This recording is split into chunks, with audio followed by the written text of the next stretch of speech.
Morning, guys. I decided to take one more day to work on Abel before we've got to get him over the DMV. And this morning, I'm working on the refrigerator. I got this off of Craigslist for 25 bucks, which is kind of unbelievable. It's a high-end medical fridge, and I cleaned it all up. It works great. I've had it plugged in for like a week. It stays cold. It only draws 1.2 amps. So I'm pretty stoked about that. But this will be a great little fridge to have inside the shelter there for our food.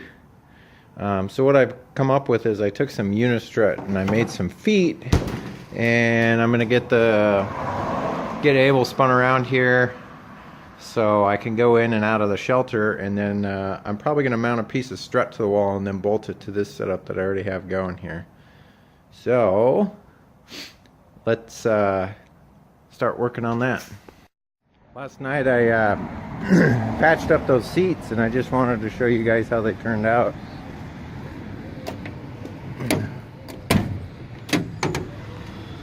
Use a combination of fabric and shoe goo. And they may look hideous, but that area will never come unstitched or fall apart ever again. And they're functional, so turned out good the way I wanted it. Looks kind of rat rottish, but yeah. Alright guys, I got the fridge in. Eventually what's going to happen here is this strut will continue to build up and then over and then down, because there will be a table here and the sink will be right here, and then there'll be like a cooktop on this side. And this is kind of a rough end for either the air conditioner and electrical on the side, or just the air conditioner.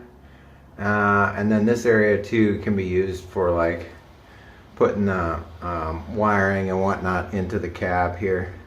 But I've got a 12 volt fuse block that's got 4 spaces on it that I'm going to use for lighting and 12 volt receptacles. So I think I'm going to put that right there on the wall. We'll get that bolted in.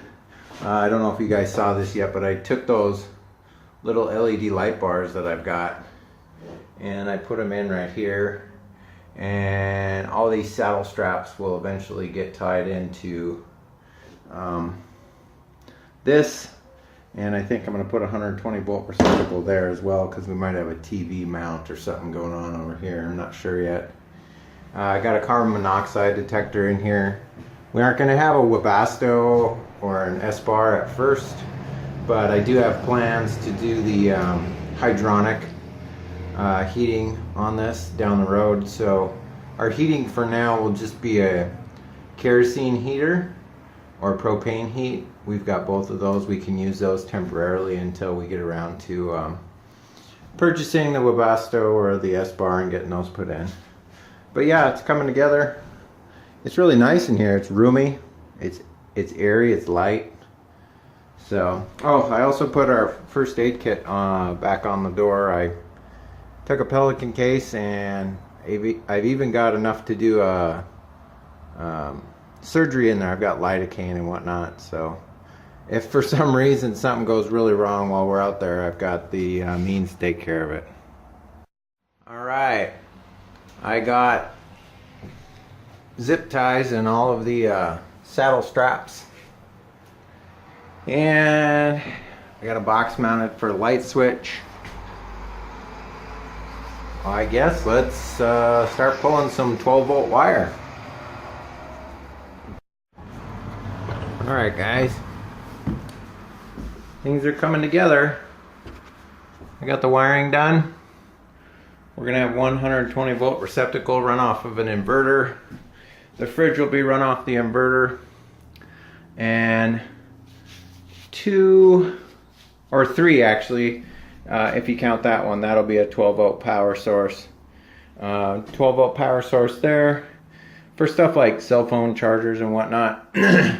And then we got the lighting box, and I think I have enough switches I'm using up a bunch of stuff that I have left over, and I think I have enough switches to do 2 switches, so that light will be controlled separate and that light will be controlled separate. I'm hoping I have to. If not, I have one and I tie both of them together. But anyhow, moving right along. It's looking good in here. I just can't get over how much space is in here. It doesn't look like much, but it is quite a bit. Well, lucky me, I did have 2 switches in my spare parts bin. So I cut this cover out and then I hot glued those switches in there, so they should be good to go. I'm gonna start doing the terminations up there and wiring everything. Then I gotta pull this cable from the battery box to the back of the shelter. I don't think I have fuses or lugs to do the terminations today, and I think I still need a CGB to go through the wall of the shelter, so I don't know if I have all that stuff today to be able to do it, but I can at least run the cable. I just won't be able to get it inside the shelter. Alright guys, it's at the point where I'm starting to run out of parts. I need to get a ground bar and mount it right here for DC. I've got to punch a hole here, but I don't have a CGB for the wire that I want to put in, so I'll have to wait on that.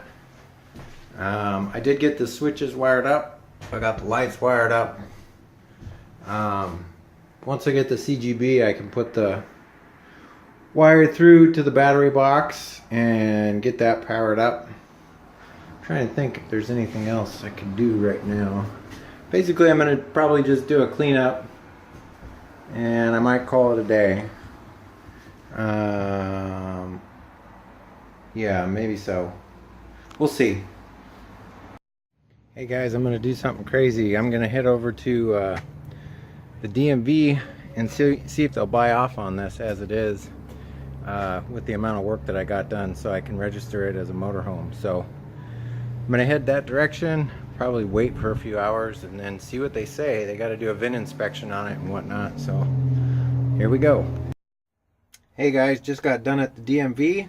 I got great news. I just registered Abel as a motorhome. So he's officially a motorhome. My registration fees are $200 a year plus a custom plate fee of $100. Custom plates will be coming. I'll let you guys guess down in the comments what that's gonna be. It's nothing special, but it's pretty unique. Aside from that, I think that's going to be it for me today. I'm going to head back home and enjoy the beautiful day. Catch you guys later. Bye-bye.